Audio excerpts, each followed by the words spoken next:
ici, la voix de l'Amérique.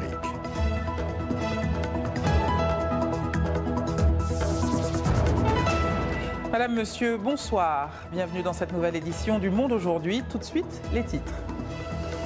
Au Tchad, le président Idriss Déby a nommé les membres de son gouvernement après la mise en place de la nouvelle constitution pour une 4e république qui instaure un régime présidentiel sans Premier ministre. Composé de 24 ministres et 4 secrétaires d'État, dont 2 ministres d'État, le nouveau gouvernement prêtera serment devant le président de la République, comme le veut la nouvelle constitution. M. Déby a également décrété une amnistie générale, invitant tous les Tchadiens à rentrer dignement. Un non-événement pour Abakar Tolimi, son ancien conseiller, réfugié politique en France.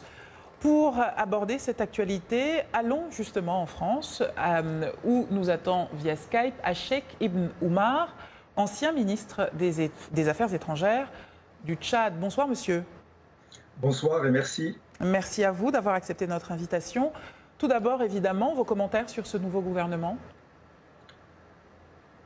Après toute la mobilisation et le bruit qui a été fait depuis plusieurs mois pour une nouvelle république, dite 4e république, c'est vraiment le sentiment de tous les Tchadiens, la montagne qui a accouché d'une souris, parce qu'on a repris avec quelques technocrates en petit nombre, mais l'essentiel des classiques du régime qui symbolisent par leur expérience passée les pires politiques de ce dernier.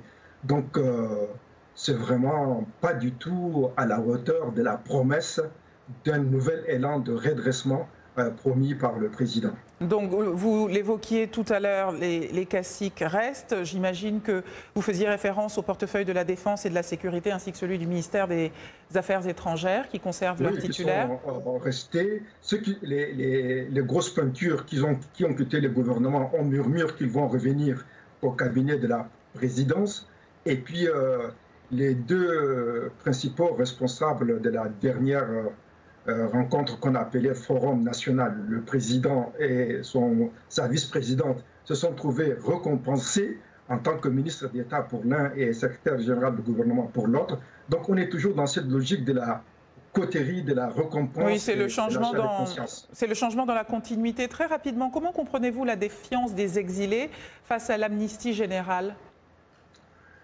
En attendant la loi ou l'ordonnance qui va formuler les termes exacts de cette amnistie, parce qu'il y a... En attendant cette formulation, vous comprenez qu'il soit prudent? Personnellement, je pense que c'est positif sur le plan humain pour les familles de Mokhtar Nancho et ses compagnons qui croupissent en prison depuis 2013, pour la famille de Mohamed Boulmaï enlevé du Niger l'année dernière avec 2 de ses compagnons, sans jugement. Donc déjà, sur le plan humain, je pense que c'est une bonne nouvelle pour les familles de ceux qui croupissent en prison. Très bien.